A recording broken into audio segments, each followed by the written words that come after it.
I've been sailing with my teammate for 5 years now, and we're continuing on to the Paris Games, or continuing to campaign for the Paris Games, and just excited to be here with you all tonight. Awesome. And I'm gonna pass, sorry, I'm gonna pass the mic on to Laura. I knew that was coming. Hi guys, so I'm Laura Delman-Weiss, and I've actually never sailed Orange Bowl before, but I have coached it and I've been out on a judge's boat. So kind of a cool way to learn the sport with judges. I grew up sailing X boats in Minnesota. If anyone's from the Midwest, go Minnesota. And I just competed in the 470 for 3 years. Sailed in Tokyo, where we came in 12th, and now I'm figuring out which boat I'm going to sail next. So I've been doing a little bit of foiling. So that's a bit about me. Let's pass it off to Carmen. Hey everyone, I'm Carmen Coles. I sail with my twin sister Emma. I don't know where she is on the screen for everyone, but yeah. Emma and I, we just finished a campaign for the Tokyo Games, where we sailed for 3 years in the 470 class. At the moment, I just finished my first semester of college after deferring 2 years. Woo, finally went to school. And at the moment, Emma and I, we would like to continue in the high performance class. So at the moment, we are sailing the FX, learning the boat. Emma, anything else you want to add? Just that we are closer in age, very close in age to quite a few of you. We're both 21, and about 7 years ago, it was our first time ever sailing the Orange Bowl Regatta. We were in the Opti class, and we were 14 doing our first Orange Bowl, so not that long ago. How about Anna? Introduce yourself. I think I'm the last one. Hey everyone, my name is Anna Weiss. I am from Fort Lauderdale, Florida, so not that far from the Orange Bowl Regatta. I grew up sailing it every single year, so like Steph said, it has a special place in my heart. I did Opties and lasers, and then I went off to school, and then halfway through my junior year, I left to campaign in the NACRA 17, and I recently just competed at the Tokyo Olympics, which was an incredible honor, and I'm back at school now and on the rowing team there. And so I've been doing a different water sport, but sailing still has a special place in my heart, and I hope to continue training and competing for the Paris Olympics as well. Yeah, so that's a little bit about me. I guess I'll pass it back to Sarah. Yeah, I also feel like, Anna, you have to talk a little bit about your experience with Sail GP, because you just did that too, right? Yes, and I just trialed with the Sail GP team in Australia, in Sydney, and had an amazing experience. Was doing it with some of the best sailors in the world, like Jimmy Spithill. So if you guys know who that is, he might be a little old because he's old for me. But it was an incredible experience doing that as well. So if anybody has any questions about that, they can feel free to ask down the road. I have a lot of questions about that. Awesome. So cool. Everybody here is so amazing. And like the number, we can't see all of you, but like the number of athletes that are probably sitting in the audience or who are on Zoom who are also amazing. I mean, what you guys are going to accomplish in the coming years is like incredible. We have just such a great group of people here to talk about sailing. I don't know, did Tomas make it on the call yet?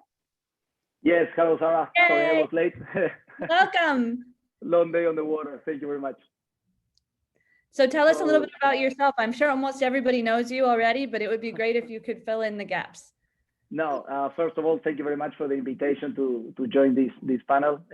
For me, it's good to be around all of you. I know all of you very well. I have raced against all of you, I think, except probably Anna. I think it's the only one that I haven't raced against, but I have seen her a lot in the Olympic sailing circuit. I started sailing like most of you in the Optis when I was young in Argentina. And then after that, I did some laser sailing and After that, I started doing a bit more keelboat from a kind of a young age. I did a bit of the World Match Racing Tour, and I also did J70s in the US. And then in 2017, I started sailing the 470, and I campaigned for 3 years in the 470 and finished that in 2020. And after that, I used that year to finish my law degree. I went to law school in Argentina, so I was able to finish that. Oh And my then God, all the Olympic people are on here. came back full time into sailing. So, but one thing that I think it is very interesting for the people to know, and I know that many of the kids are right now off the water in Orange Bowl. Tell us a little bit, how was your routine on a normal day of training and competing, probably when you were doing the Olympic campaign, so that people know about how long and how much the preparation takes. Maybe you can start, Sarah. Oh man. Wow. Well, I think they call it a campaign because it's so expansive that it's hard to like boil it down to one day, right? Because there's so many different, I guess the best way to explain it is like, as you're learning how to sail, there are so many different conditions that you have to master. It's almost infinite. Like you have to learn how to sail in light air, in chop, and light air in flat water, and light air in waves.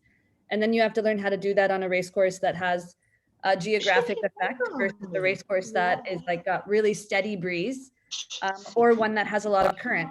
So I'm saying all of that extra information just to sort of like paint the picture of why campaigning takes so long. And it's because you're trying to create like a really high level of performance across a really immense number of different conditions. Like, and to be good enough that when you go, like when Anna and Steph and Lara were at the games, like, okay, like they have 5 days, you know, and they have to be able to perform at an extremely high level.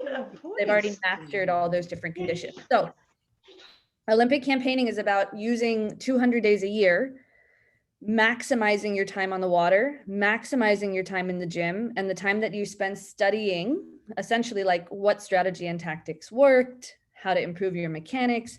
It's like the basic stuff that we do in practice every weekend, or we do when we're, you know, at our practice on Wednesday night, or whatever your third day or fourth day of the week practice is. But like essentially what's happening with an Olympic campaign is that the athletes are doing it full time, and they're trying to focus their energies over the course of a year, 2 years, 3 years, 4 years on building those skills up at the right times. So like a normal day, it depends where in the world you are and what event you're preparing for. But you get up early, you go to the gym, you make sure that you eat right before you do that. You make sure you have food for you and your team before you leave, because you're probably going to wind up at the boat park doing boat work. That takes up a huge amount of time too. Then we usually do a brief with the coach and prepare for the day on the water. And we pick specific things, you know, so like one day of a camp of 10 days, you know, we might be focused just, for example, on downwind sailing, but primarily on like platform balance, like, because in the boat that Anna and I sail, the foils are a whole other dimension. So we might spend like a whole week just working on pitch control and like keeping the boat flat and playing kite trim to make that happen. So for that one day, we might brief on that topic, go on the water and do repetitions of drills that address it. And usually a 3-hour session is pretty common. And at the end of the day, you get off the water, you take the GoPro off the boat, the coach takes their video, you take your video, you review the video. We do pretty comprehensive like online data entry, like with all of our settings and all of our notes for the day. And then we can go back and look at them in Google Sheets like later, like, because if you're sailing 200 days a year, it's really hard to keep track of stuff unless you're really actually taking the time to input it into like a spreadsheet.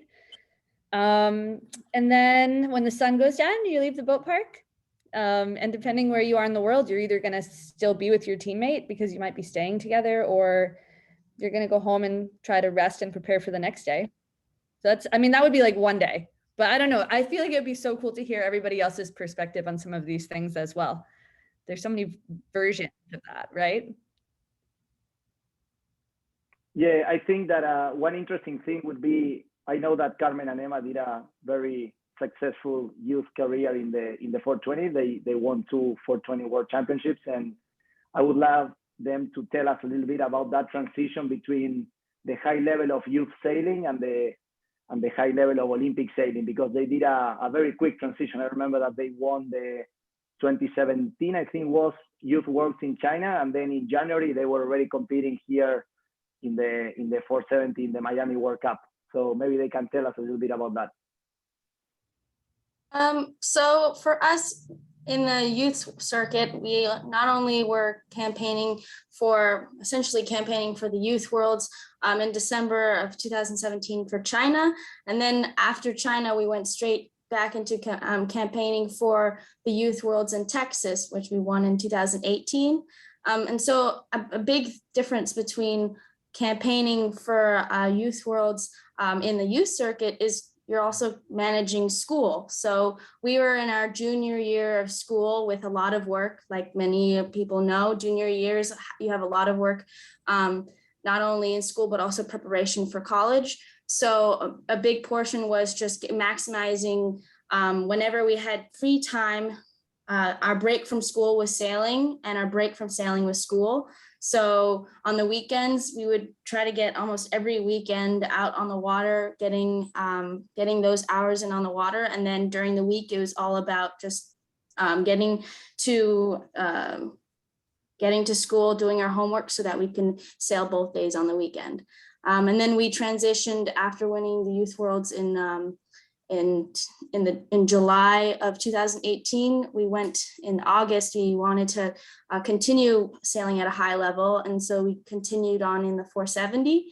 And the beginning of our 470 campaign, we were still in school. We had our last year of school, so that was definitely challenging. We were campaigning against or with other people that they were full time. They had their job and their every day was sailing the 470, and we still had a year of school. So it was very much still at the beginning sailing on the weekends, trying to get as many hours as we can on the weekends, on our winter breaks, on Thanksgiving break, summer. And then once we graduated, it became more of a full-time sailing, like replacing school with more time for sailing. I'd say a cool fun fact was managing the school sailing balance was to be able to make sure we do all of our tests. We actually took an SAT test down in Miami here and then went on the water that afternoon to go training. So that was like a ways to manage school and sailing at the same time. Nice. I'm going to ask a question now to Lara, the other 470 girl from this panel. Lara, I remember that you were coming more from keelboat, and then you started doing 470. Hello? I was saying that, Lara, you started sailing keelboats, and then you transitioned into the 470. What were the things that you were taking from keelboats and professional sailing into Olympic sailing? And what are the things that now you would take from after having done the Olympic campaign back into professional sailing? Yeah, thanks, Tommy. That's an awesome question. So a little bit of a background is I went to Eckerd College, and after I was done there, I knew I wanted to do Olympic training, but didn't find the right partner, didn't have money yet. And so that's kind of what got me into professional sailing. And doing a lot of the keelboat sailing. And so I think the biggest thing that I took away is the teamwork and what it takes to sail just on any. Laura, you're muted. Okay. Yeah. How much was that do? I was just saying that the teamwork is so important. And the bigger the boat you sail, the more important it is that each person does their job, and, there's very little room for error. So yeah, that's huge. And then I guess now Olympic sailing going back, I think something that Nikki and I kind of brought together, at least the end of our campaign, is the joy of sailing and just sailing together and loving what we do every day, because we all know that sailing can bring a lot of challenges and it can be really tough. And so really, just enjoying what you're doing. And I think that what I've seen in a lot of keelboat sailing is people get so into racing and so intense, and it's not that you can't be intense, but just, you know, making sure to love what you do every day. Yeah, that's my biggest takeaway. And then I guess one more thing is like just the being able to sail with professional teams and seeing how focused and professional people are, and how, you know, each day, how people take notes, how they, you know, if you're in charge of whatever you are on the boat, like let's say you're in the pit, nobody's going to come and get the boat ready for you. You have to make sure that all your lines are ready to go, they're spliced correctly, your office is ready to sail. So I took that into Olympic sailing, and there's really no excuse to be on the water and say, oh, this doesn't work well, or this doesn't run well. You just have to take ownership and do that for yourself. Nice. You mentioned about college sailing, and I think that many of the boys and girls that are listening to this conversation, I think that they are all or in their first years of college or about to get to college in a few years. And I would like to ask a question to Steph Robel that she had a successful college sailing career, and would love to know what were the things that she was able to translate from her opti sailing into college sailing, and later from college sailing into professional sailing, because she won world championships and then she won a bronze medal in the 49ers. So I imagine there are many things that probably she can tell us about. Thanks, Tommy. Yeah, I went to school at Old Dominion University from 2007 to 2011.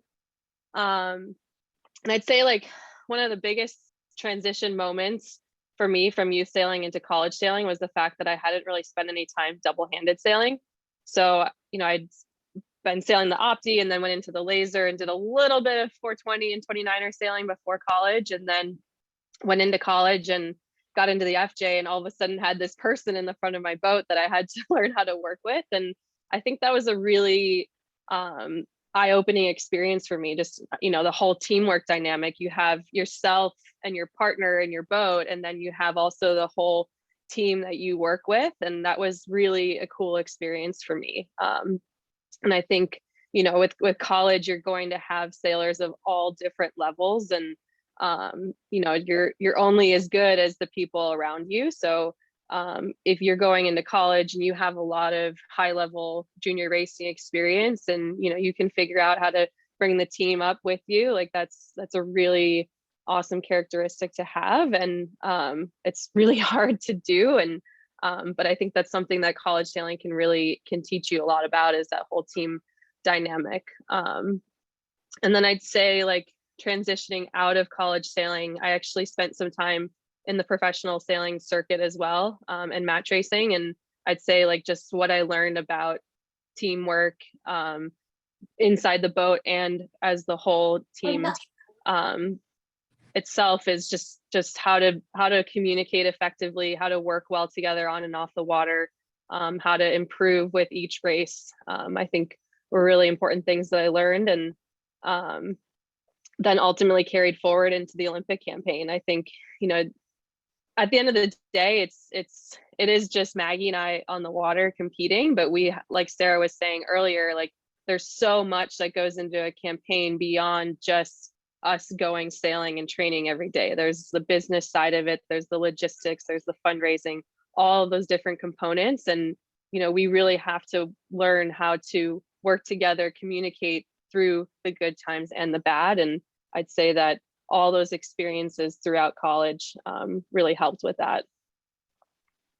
Thank you, Steph. And I have a question for Anna that she started talking before, and want to ask her a little bit about, because I think that you were coming from lasers, Anna, is that correct? And then you switched into the NACRA? Yes, that's correct.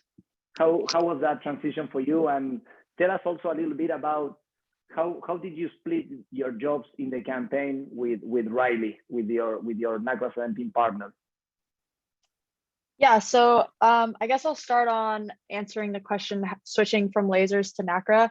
At the time I was at school and I wasn't really, I was always thinking about campaigning, but I knew I had to be focused on school at that moment, just because my plan was always to finish school, get it out of the way, and then do an Olympic campaign. And I was thinking of doing it in the laser because I was really passionate about it, but Riley had approached me, and to me it sounded like an amazing opportunity.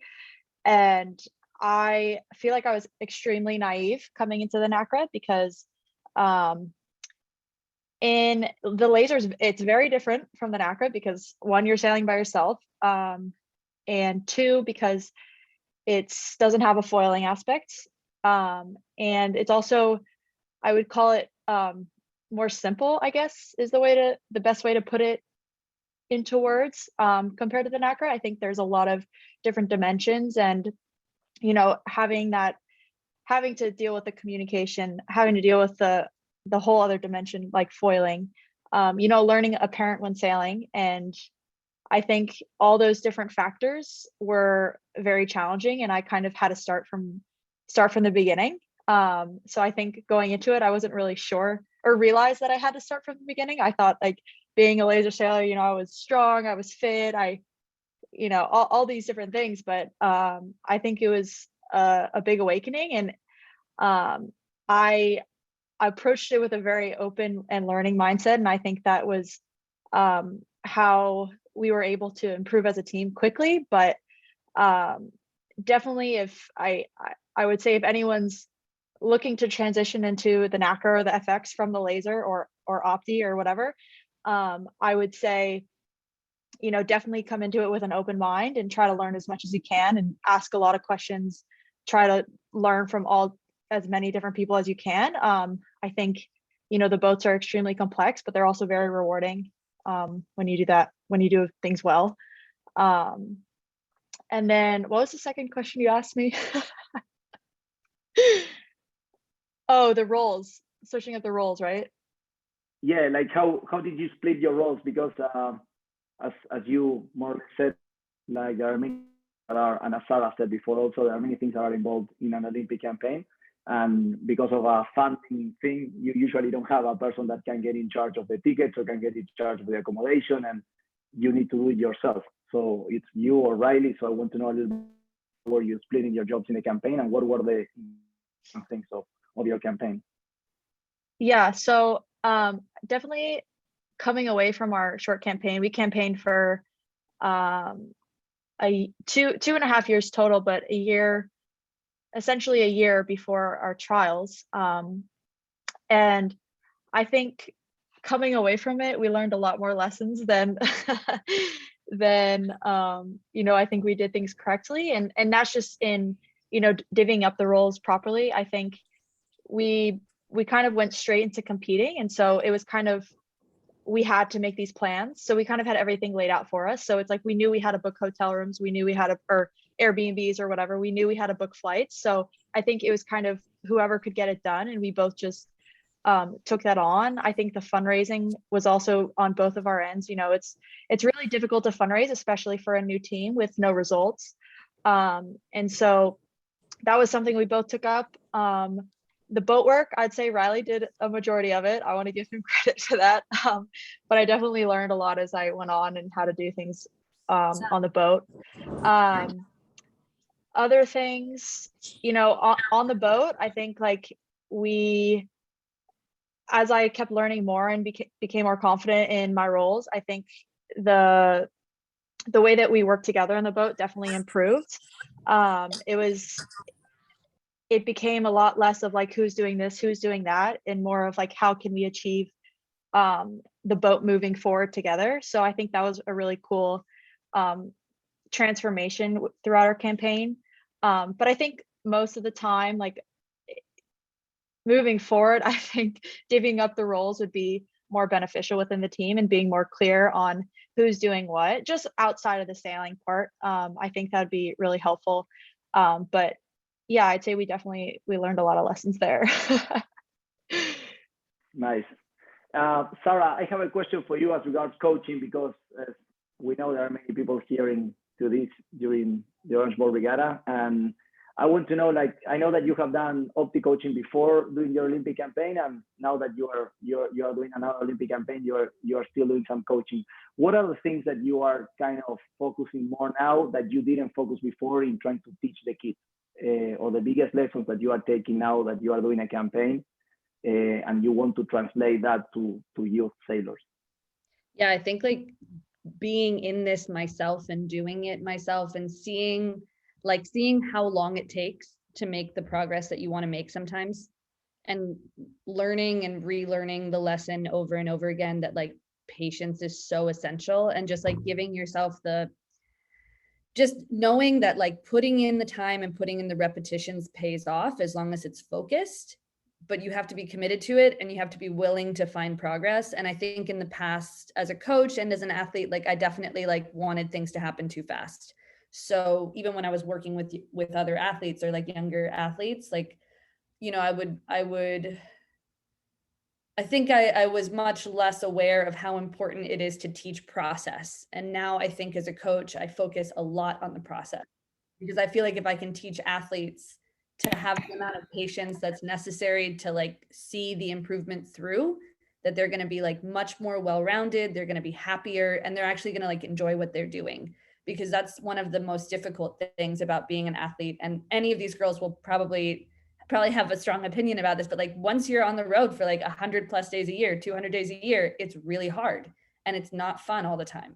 So if you can't enjoy the daily parts of what you're doing, like if you can't wake up and find things to focus on that are going to fulfill you, like even if it's just improving, like sometimes I find stupid things, you know, like this little thing that I'm just going to do in this drill that I'm going to get better at, how I hold the tiller, or like we do the same things every day. So you have to have something to take away that's a positive, you know, in a lot of these moments that can just straight up be challenging or even boring at times because of so much of the same thing.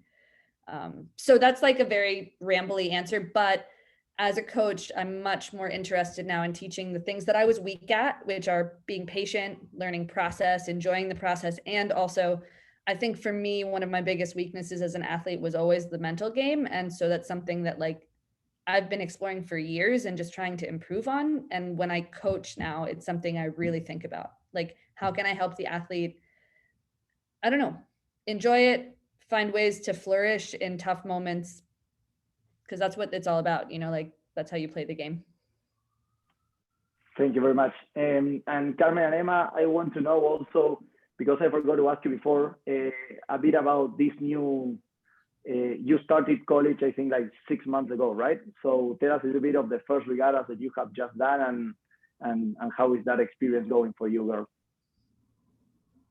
So Emma and I just started at Yale University in the fall, so September. And so this fall, we did a lot of the college sailing circuit. The transition from high performance to college sailing, I think we both really enjoyed the different types of sailing. The college sailing being very much just a huge team aspect, whereas you have we have 32, 33 people on our team, and we're all striving towards one goal, to be better and to win. And so it was very, like, for us, and I think I can speak for Emma as well, it was very, I think, amazing to have that feeling where you have such a big team behind you all towards that one goal. Whereas in high performance sailing and Olympic sailing, there are a lot of us on the team, but we all had our own mini goals, and sometimes we're not always there at the same place at the same time and always training together. So I think we really liked that camaraderie. I'd say it was a lot of sailing. It was something that we were used to. We had, during the campaign, we were sailing 5 days a week and then had off on the weekend. And then we went to school, and it was 4 days of practice a week in the afternoons after sailing. And then we'd have regattas on the weekends, and they're mostly all 2-day events. And so I think one thing that was really helpful for us is we had that stamina from the Olympic circuit of having a lot to do during the week and not very much time to do a lot of things. And so I think that was a big plus for us going into college sailing, is having that stamina, having long days, having a lot of sailing back to back to back. Anything else, Amanda, you want to add? Yeah, I think interesting transition for me is I had not skippered since opties. I did a little bit of high school sailing and skippered a little bit in the 420s and FJs for high school sailing, but I really hadn't skippered since I was 15. And so crewing for Carmen, I remember at the very beginning in September, I was very much trying to mimic what I had seen Carmen do for all those years. What was it, 5 years? And so I think for me, it's been a very cool learning experience, as well as the fact that for college sailing, it's different than even what you opti sailors, laser sailors, 420s, you guys are sailing 45-minute races over a long period of time. This Orange Bowl Regatta is what, 4 days? And so in college sailing, that's much shorter course racing. On average, our races are 15, 20 minute long. And it's over two days, and you're doing 16, 18 races over 2 days. So I think for me, it's been really cool, the transition between longer regatta, longer races, and then this back-to-back, mental reset after a bad race. You can't think about the bad race, pick up 1 or 2 things that you want to improve for the next race and just keep working forward on that, as well as the boat on boat tactics. That's something that I think throughout college, that's a big learning lesson that many college sailors believe that they can really improve on, is because you have so many repetitions, you're able to really master those tactics, boat on boat, your boat handling, as well as just strategy throughout a race course with so little time, as well as constantly being close to other boats. Thank you, girls. Now I want to talk about something that in Olympic sailing is always interesting, and I think I'm gonna ask this question to Steph, because I know that she was having a very good relationship with the Argentinian 49er girls, with Sol and Vicky, and in Olympic sailing, people are very jealous about the information and how they share that, or with whom they share or with whom they don't share, or how much do they hide before an event.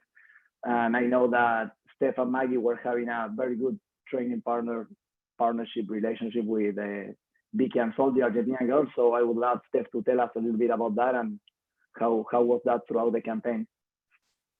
Yeah, thanks, Tommy. I think, initially when we were looking to create a training partnership, it was hard to be very open about settings or things that we were doing. But ultimately, we realized that if we share what we're doing and we make the team next to us better, that we become better. And it's you start this amazing cycle of sharing knowledge and really genuinely investing into the other team becoming better so that you can become better. And we were super lucky to have that relationship with the Argentinian girls.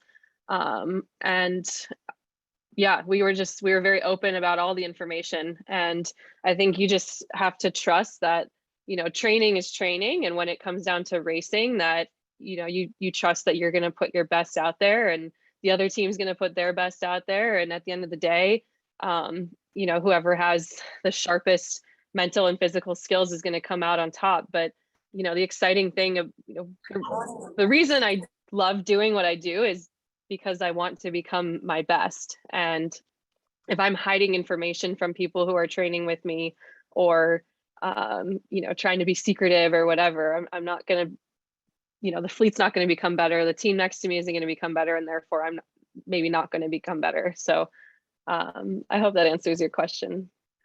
Yeah. And one thing I forgot to mention for the people that are listening is that both teams were one of the best teams of the world. So you were both consistently in the top 10. So that makes it even harder, because you were fighting every regatta for a place on the podium or a top 5. So yeah, and we were. Yeah. I was going to say, we were fighting hard in practice. We practiced like we race, and that was something I really appreciated about our partnership, is that we were pushing each other so hard on the water and training. And oftentimes our training was so much harder than racing was. And that obviously made us stronger racers overall.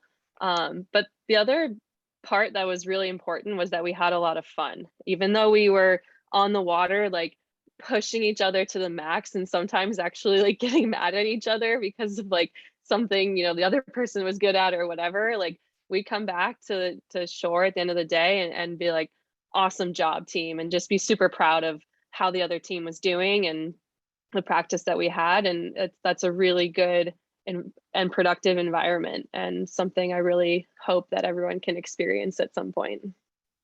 And Steph, getting a bit more technical, what were the things that they made you better, and what were the things that you made them better? What would you say about that? Yeah, I think it's important when you're looking to develop a training partnership that, you know, you realize what everyone's strengths and weaknesses are. So the Argentinian girls definitely brought a strength of light air sailing and boat handling and racing knowledge, because they had another quad underneath their belt. And I'd say brought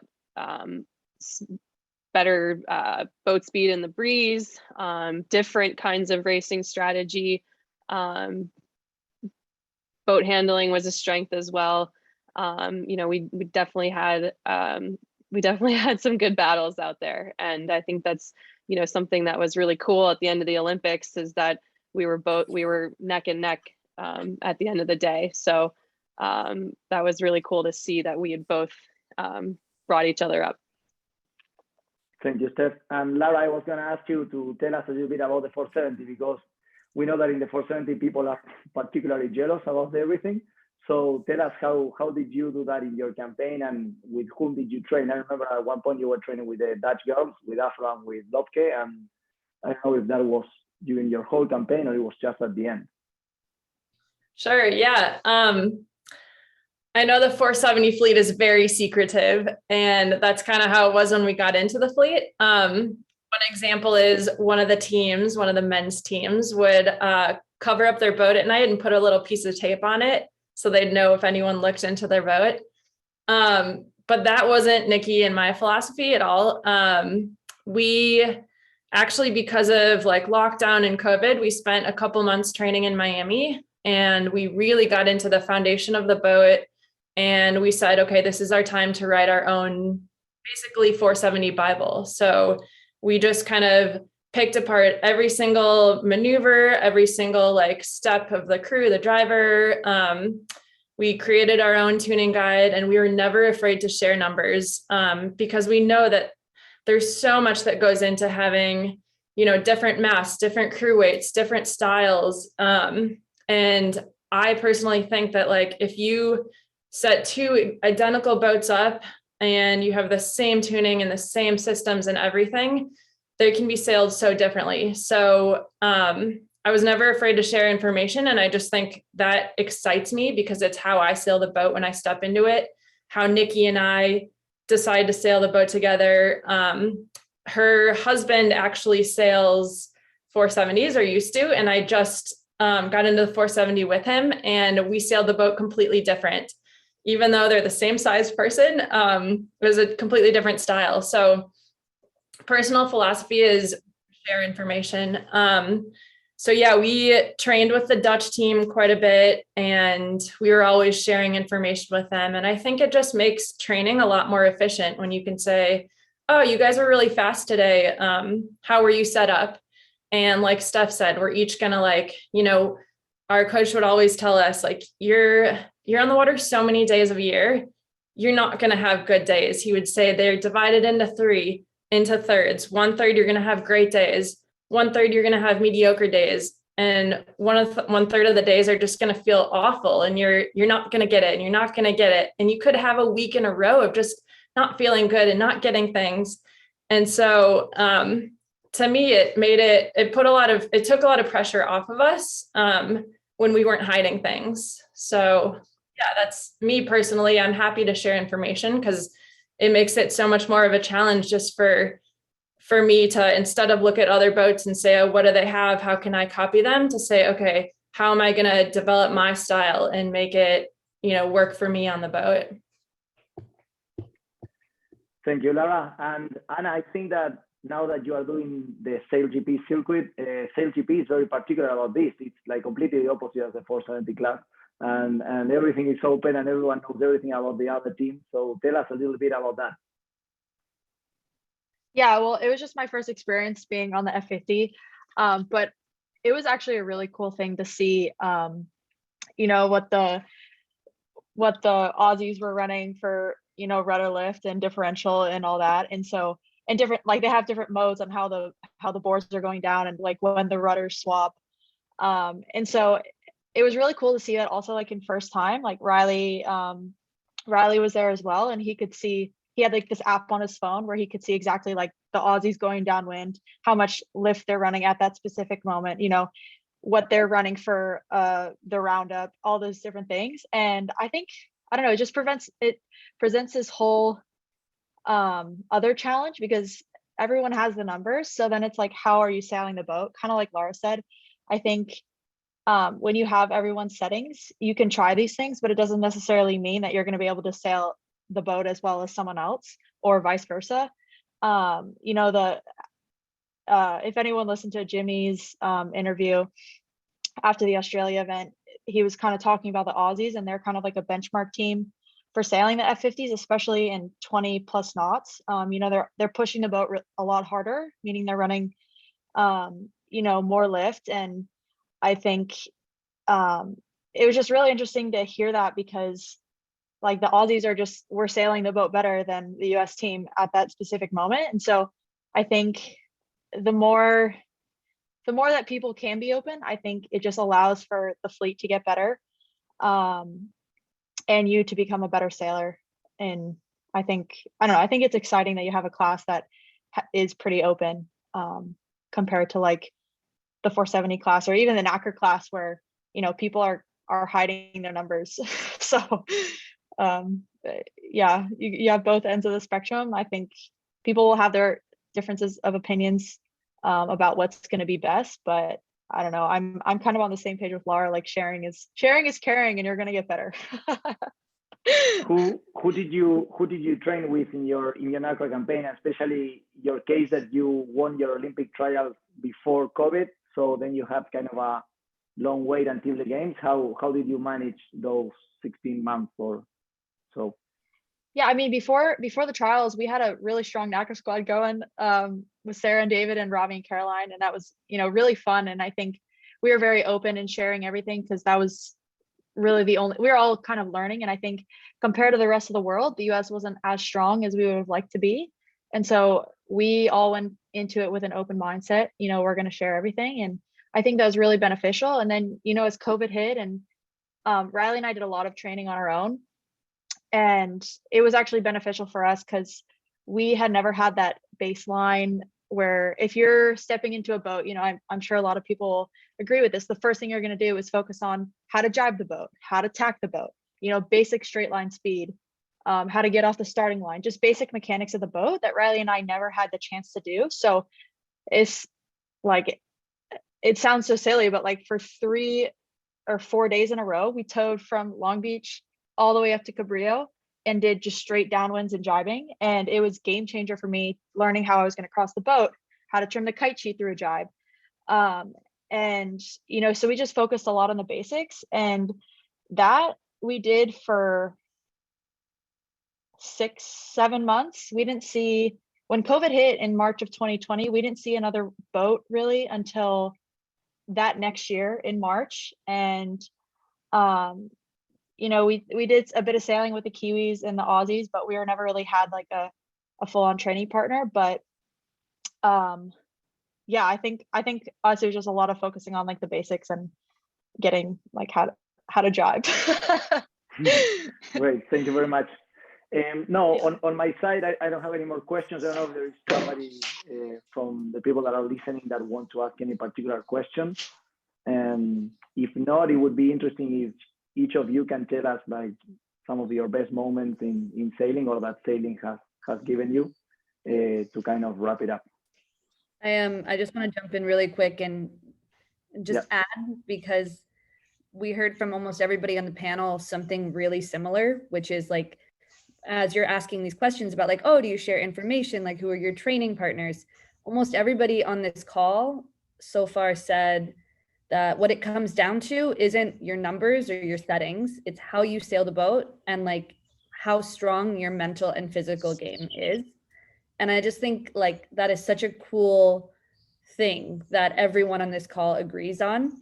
And I think it's a really important message to share with like younger athletes.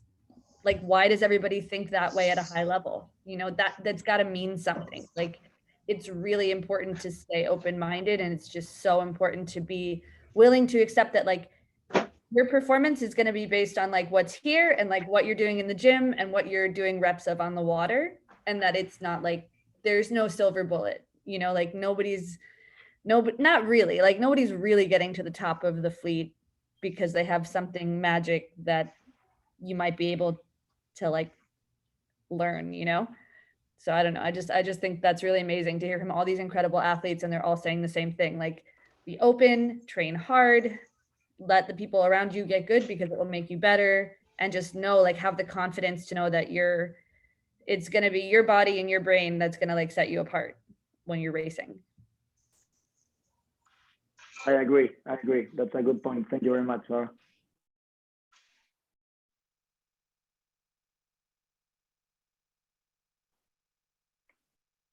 Okay, now I think it would be good if, as I said before, like if each of you can pick like something like a great moment in sailing and your best experience to kind of wrap it up. And yeah, we're gonna finish with that.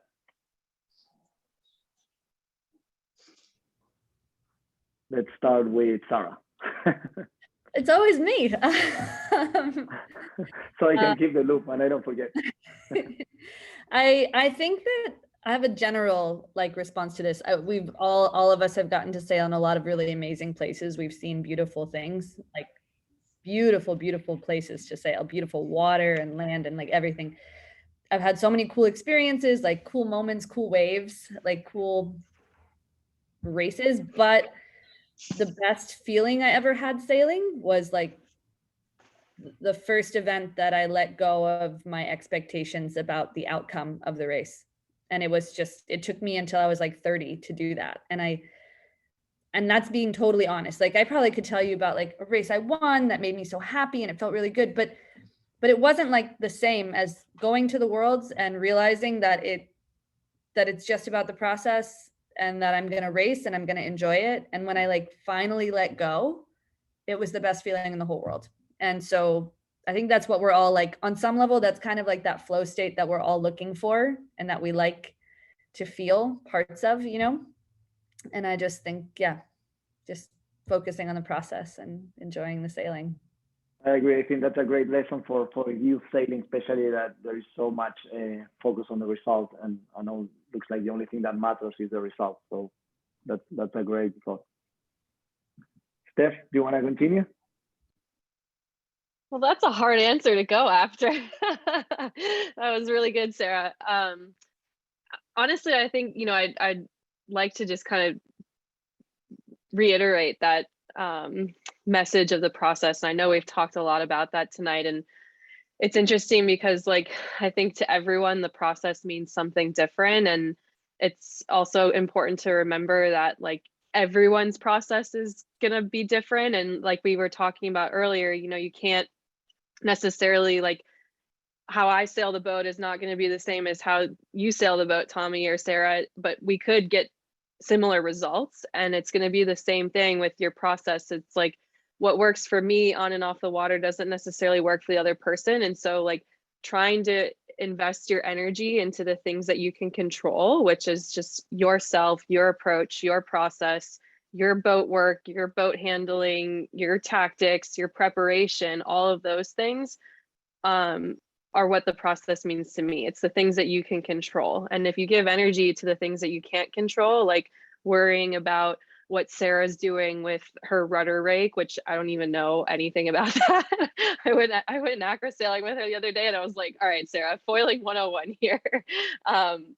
But if you worry about all those things, you're not going to be following your own path. And I think that that's something that's really important when you're a junior sailor, is that, you know, everyone's going to have their own path. And some of you on this call tonight might end up at the Olympics. Some of you might end up being a navigator on some really cool offshore boat. Some of you might end up just I don't even know, there's so many different pathways in sailing, and that's what makes our sport so cool. And I think just remembering that like what your process is now is going to change and evolve, and it's going to look different for everyone. So just own your process is my advice. Thank you, Steph. What about Carmen and Emma?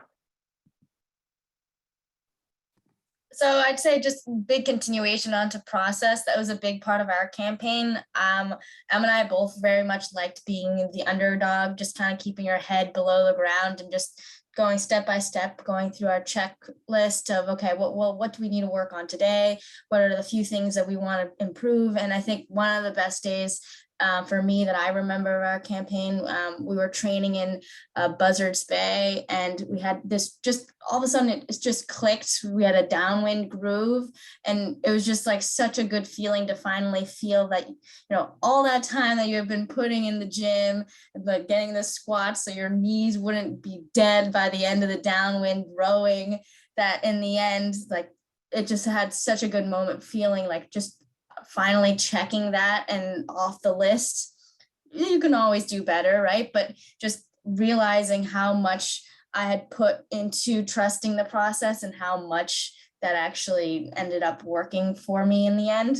It's something that Leandro, even back from the days in the 420, he would always say, trust the process. I think that was also something that Rosie Chapman said, and it's very true, trust the process. Thank you, Carmen. And Emma, do you want to add anything to this?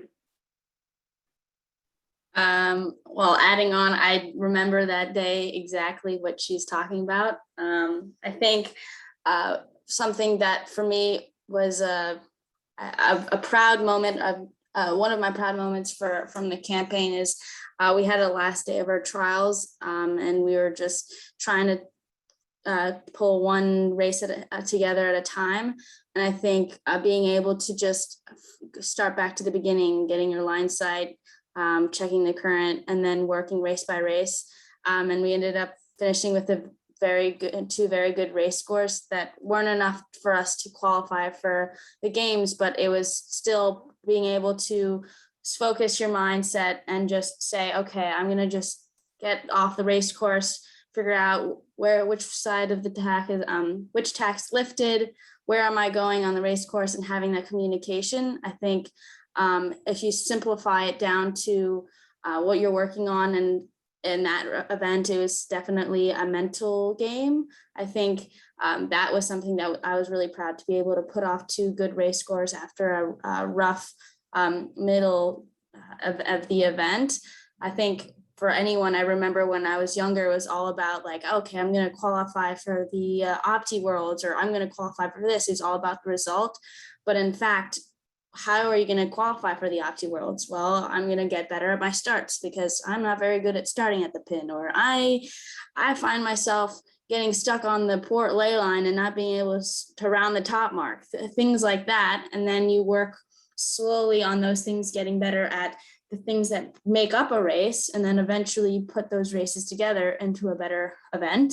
And that's how you end up catching those ultimate goals. But you need to make sure that you have those smaller goals, those stepping stones, trusting the process to be able to get to that goal. So I think that was something that was really a proud moment for me. Thank you very much, and just Emma. Going back, just adding on to what Emma was saying, that last day, I make fun of Emma for it a little bit, but something that she said a lot that day was, let's be free-spirited 20-year-olds. And that was very much just like, let the stress off. There's no pressure. It's just us focusing on one leg at a time. And yeah, we're free-spirited 20-year-olds. So it might be a free-spirited, 13-year-old or 15-year-old, however old you are, really trying to let go of all the expectations, because it can be quite a big burden. And I think we didn't realize how much pressure we were putting on ourselves until we verbally said that. And singing songs, that was helpful too. Yes. I was going to add that, yeah, singing songs, yes. Thank you, girls. Lara? All right, those are valuable lessons, I think. Definitely, there's a lot of the same of that in our boat. you know, a lot of times we were thinking about you guys, and that's when we sailed our worst. And when Nikki and I just started thinking about ourselves and what we were going to do, that's kind of when we started sailing better. So definitely a tough regatta. But I'm going to share two of my favorite sailing experiences. The first one was actually sailing in St. Bart's on a boat that was over 200 feet long. And it was a yacht, and we were racing around the island of St. Bart's. And so a lot different than the race courses we're used to. There's someone on the boat that's actually a safety officer, and their job is to have a radio and communicate with the other basically floating hotels, what their intentions will be in the next 5 or 10 minutes. So it takes a couple minutes to tack. And so as a safety officer, you have to see where the other boat's going to be like minutes from now, and if you're on a collision course. And so that was just a fun experience for me, something totally different. And like to Steph's point, that the sport can take you all around the world, sailing many different boats, racing, not racing. You can, you know, become an engineer and work on engines. It's just, there's so much to offer. And then my second favorite experience is something I went to bed every night dreaming about, which is flying the Olympic spinnaker with the American flag on it. And so the first race of the Olympics, just seeing that flag and being super proud to represent, I'll never forget that. So thank you, Tommy, for being our MC tonight. Thank you, Lara. We still have to listen to Anna. Okay. I have one longer answer and then one shorter answer. One of the coolest things that recently happened to me is I went 53 knots in a barroway. And at that moment, I didn't realize we were going 53 knots, but it was the first barroway we did on the second day of racing in Sydney. And I remember like smiling because it was just like the forces you feel were insane. And it's just cool to go 53 knots on a sailboat. The second one is a bit of a weird one, I'd say. And I don't know if Riley would kill me for sharing the story, but I'm going to share it anyways. I think tonight we've talked a lot about, you know, all the things we've learned from a campaign and all that goes into it. And I think something that, you know, always goes, that isn't talked about enough is not having really good days with your teammate or on the water. And so I remember we were training one day in Tokyo, and it was probably the worst day of communication that Riley and I had all of our campaign.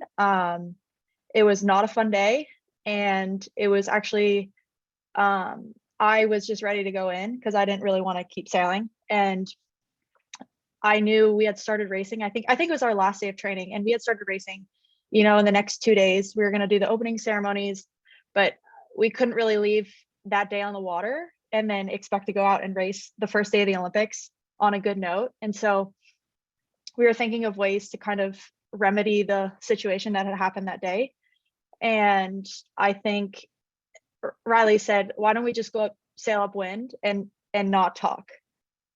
And I was like, okay, but like, you better not say anything to me. And, like as long as we're actually not going to talk. And so I actually hopped and I drove upwind, and Riley was crewing upwind, and we didn't say a word for probably we just sailed on port. It was 15 knots, wavy, super nice conditions. We were one of the last boats to go in on the water that day. And I was driving, like I said, and it was just feeling the boat, having no senses but the feeling of the boat underneath you, hearing the water, hearing the waves. And it kind of clicked for me. I like almost forgot about everything that had happened before that moment. And it kind of realized why I love sailing. And it was really special to me because I realized like I had made it to the Olympic Games, and it's because I love sailing. And it's not because like,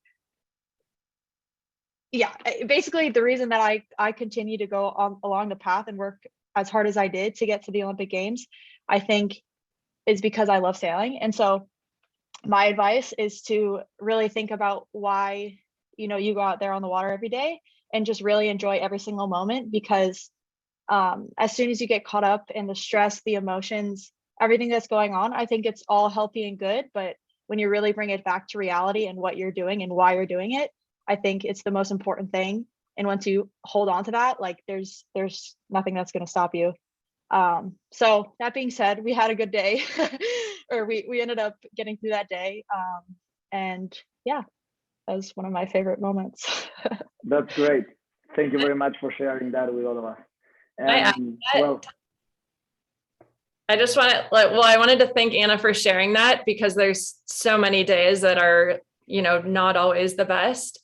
And I think any of the days that Nikki and I would have that were really tough on the water, or like we would have bad communication too, we would switch. Our coach would make us switch on the way in. And I just, that right when you said that same feeling of like, okay, life is good. I love sailing. It's a totally different perspective. I think there's such power in swapping. So yeah, good takeaway. Well, thank you very much, everyone. Thank you, girls, for inviting me to be part of this. It was great. And just for everyone to know, this is recorded, so I think that you will be able to have access to the conversation in the next few days. Thank you very much. Thank you, Tomas. Thank you, everybody. Thank you, everybody. Thank you. Thank you. Good luck. Thank you. Good luck, everyone.